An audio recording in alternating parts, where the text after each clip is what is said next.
আসসালামু আলাইকুম রহমতুল্লাহি ওয়া বারাকাতুহু। অ্যাম্বিশন ব্রিজ চ্যানেলে আপনাদের সবাইকে ওয়েলকাম জানাচ্ছি। সিঙ্গাপুর প্রবাসী আমি মোহাম্মদ নুরুজ্জামান। বেশ কিছুদিন ধরে অনেক মা-বোনেরা, অনেক বোনেরা আমাদেরকে প্রশ্ন করেন যে সিঙ্গাপুরে মেয়েদের ভিসা প্রসেসিং নিয়মগুলো কি, কি অথবা কোনো ফ্যাসিলিটি আছে কিনা? এবং আমি বিভিন্ন মাধ্যমে অনেক জায়গায় একটা নিউজ পাই বেশ কিছু বোনেরা প্রতারিত হয়। এটা শুধু সিঙ্গাপুরে না, বাংলাদেশ থেকে যেসব বোনেরা প্রবাসী হিসেবে বিশ্বের বিভিন্ন দেশে যায়, বিশেষ করে মিডল ইস্টে এই ক্রাইসিসটা বেশি। তারা একটা কাজের কথা বলে তাদেরকে নিয়ে যায় দালালরা বা এজেন্সি গুলা। ওখানে যাওয়ার পর তারা ভিন্ন কাজ বা ভিন্ন মানে জায়গায় পড়ে, যেটা আসলে একটা মেয়ে হিসেবে তারা মেনে নিতে পারে না বা মানার মতো না। আমি যেহেতু ভিসা প্রসেসিং সম্পর্কিত, প্রবাস জীবন সম্পর্কিত ভিডিও বানাই, সো সেই দায়বদ্ধতা থেকেই আজকের এই ভিডিওটা। বেসিক্যালি বাংলাদেশ থেকে সিঙ্গাপুরের যেই মূলত ম্যান পাওয়ার রিক্রুটিং সিস্টেমটা, এটা ছেলেদের জন্যই অ্যাভেলেবল। এবং সিঙ্গাপুরের যে মেইন যে সেক্টরগুলা, যেমন শিপইয়ার্ড, কনস্ট্রাকশন অথবা পিসিএম, সিঙ্গাপুরে এই যে সেক্টরগুলা, এগুলোতে বিশেষ করে কি মানে ছেলেদের রিক্রুটিং, এখানে পুরুষ কর্মী দরকার। সিঙ্গাপুর মিডল ইস্টের মতো না। মিডল ইস্টে যেরকম বাংলাদেশি মেয়েদের অনেক রিক্রুটিং হয়, এখানে বেশ কিছু কারণ আছে। কারণ মিডল ইস্ট মুসলিম কান্ট্রি, সো মুসলমান দেশগুলা মুসলমান দেশ থেকে মেয়েদের হায়ার করে হোমমেড হিসেবে। সো এটা ভিন্ন বিষয়। কিন্তু সিঙ্গাপুরেও কিন্তু আহ, ইন্ডিয়া, মায়ানমার থেকে আহ, মানে মেয়েদের হায়ার করে এখানে বিভিন্ন জবে অফার দেয়।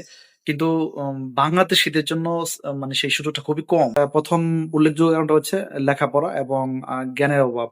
বাংলাদেশের মেয়েরা অতটা মানে এক্সপার্ট না উন্নত দেশের যে ফ্যামিলি গুলাতে মানিয়ে নেওয়ার মতো কর্মদক্ষতা অথবা ইংলিশে কথা বলার মতো ফ্রিকুয়েন্টলি এরকম দক্ষতা খুবই কম, যার দরুন বাংলাদেশ থেকে রিক্রুটিংটা কম হয়। বেসিক্যালি সিঙ্গাপুর বা মিডল ইস্ট যে দেশগুলোতে বলে মেয়েদেরকে মানে হায়ার করে যে কারণে, এটা হচ্ছে হোমমেড বা কেয়ার গিভার হিসেবে। ছোট বাচ্চাদের লালন পালন, বৃদ্ধদের লালন পালন, হ্যাঁ, অথবা হোম মেকার, রান্না বান্না কাজে, অথবা হাউস কিপিং, পরিষ্কার পরিচ্ছন্নতা কাজে, অথবা সেগুলা শপিং সেন্টারে বিভিন্ন পয়েন্ট অফ সেলিং এর কাজে, অথবা শপিং সেন্টারে বা ওয়্যার হাউসের বিভিন্ন প্যাকেজিং এর কাজে। হ্যাঁ, এই বেসিক এই কাজগুলোতে মেয়েদের মূলত হায়ারিং করা হয়। তো সিঙ্গাপুরেও আছে। সিঙ্গাপুরে এই প্রত্যেকটা সেক্টরে কিন্তু হায়ার হয়।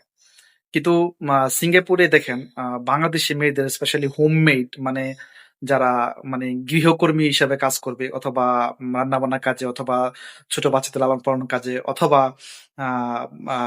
কেয়ার গিভার যে বৃদ্ধদের লালন পালন কাজে, এই কাজগুলোতে কিন্তু মানে বাংলাদেশি মেয়েরা তারা মানে বেশিরভাগই আসে কি পরিচিতদের মাধ্যমে। অথবা ধরেন বাংলাদেশি ফ্যামিলি সিঙ্গাপুর থাকে, তারা একটা মেয়ে দরকার, তখন তারা ওই বাংলাদেশ থেকে পরিচিত মাধ্যমে তারা একটা মেয়ে নিয়ে আসে সিঙ্গাপুরে। কিন্তু নরমালি সিঙ্গাপুরে যে অন্যান্য বিদেশি বা ফরেনার যে ফ্যামিলি গুলো আছে বা সিঙ্গাপুরিয়ান ফ্যামিলি, তারা কিন্তু বাংলাদেশি হোমমেড হায়ার করে না।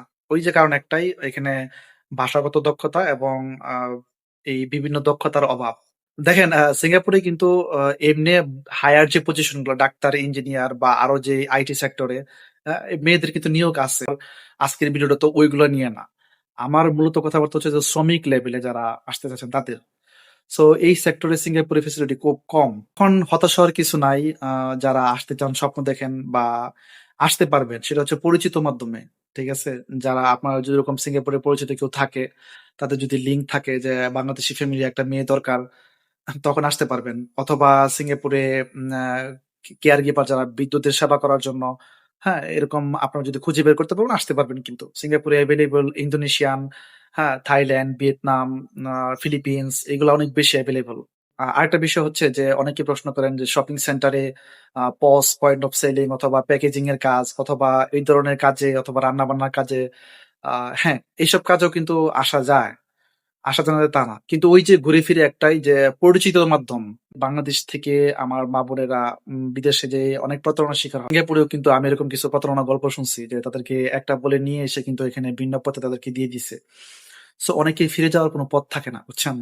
সো এই জন্য যে আপনারা যাতে প্রতারিত না হন, দেখেন সিঙ্গাপুরের ব্যাপারে আপনাদের যদি কেউ ইনফর্ম করে যে ভালো কাজ এটা সেটা, যদি এজেন্সি গুলো আপনাদেরকে লোভ দেখায়, তখন আপনারা তথ্য কালেক্ট করার চেষ্টা করবেন, জানাবার চেষ্টা করবেন।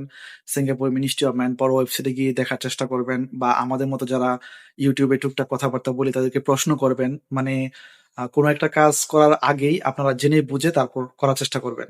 কারণ দেখেন ছেলেদের জন্য দুনিয়াটা মানে অনেকটা সহজ। কিন্তু মেয়েদের জন্য কিন্তু তা না। ছেলেরা এক জায়গায় গিয়ে বিপদে পড়লে মানিয়ে নিতে পারে। কিন্তু মেয়েদের ক্ষেত্রে মানিয়ে নেওয়াটা অনেক হার্ড। ঠিক আছে? সো এটাই যে মিডল ইস্টের মতো সিঙ্গাপুর এত এভেইলেবল না বাংলাদেশি মেয়েদের জন্য। কিন্তু চাইলেই কেউ যদি চেষ্টা করে পরিচিত মাধ্যমে তাহলে ভিসা জোগাড় করতে পারবে এবং সিঙ্গাপুরে আসতে পারবে। আপনাদের যদি এই সংক্রান্ত আরো কোনো বিস্তারিত খুঁটিনাটি প্রশ্ন থেকে থাকে তাহলে ভিডিও কমেন্ট সেকশনে আমাকে জানিয়ে দিবেন ইনশাআল্লাহ। সবাই ভালো থাকেন, সুস্থ থাকেন, নিরাপদে থাকেন। ধন্যবাদ সবাইকে।